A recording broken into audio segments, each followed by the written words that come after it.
kita nak pergi tempat tu jauh sangat. Ya, orang nak pergi musafir. Kita akan bawa bekal secukup-cukupnya.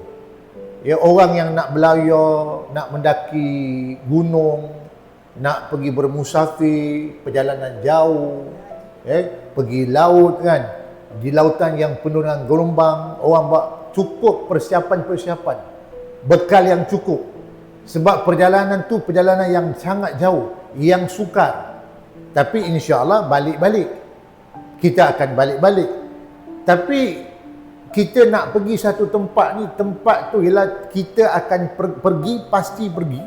Suka ke tak suka ke, kita akan pergi bila sampai masa nanti.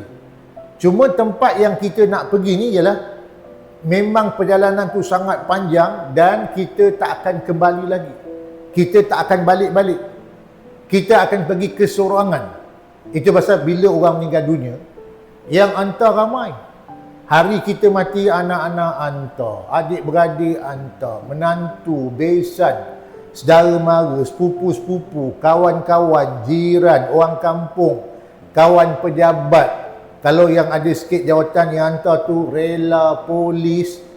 Tapi bila kita dah masuk dalam kubur kesorangan, yang hantar tu balik. Anak-anak kita balik, adik-beradik balik, kawan-kawan balik. Kalau isteri hantar suami balik. Kita masuk dalam kubur tu keseorangan. Mereka tak masuk bersama-sama kita. Jadi bayangkan kalau kita ni pergi bermusafir keseorangan, pun dah kita rasa tercabar dan kita rasa ketakutan. Ini kan pula musafir tempat yang jauh tu, balik, tidak akan balik lagi, kerana kita nak bertemu siapa? Kita nak bertemu dengan Allah Ta'ala. Kita bayangkan, kalau persiapan tak cukup, bekal tak cukup, amal soleh tak banyak, macam mana kita nak balik bertemu dengan Allah?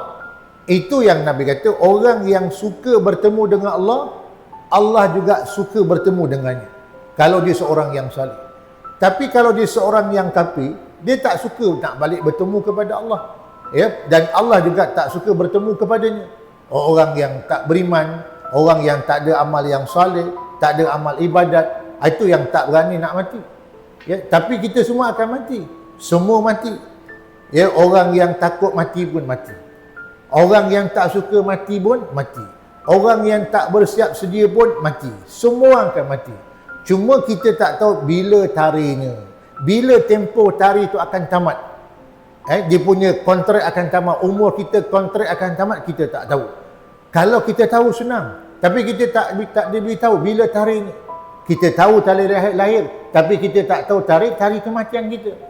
Sebab itulah kita perlu buat persiapan yang sangat banyak sebelum kita nak balik bertemu kepada Allah Azza wa Jalla.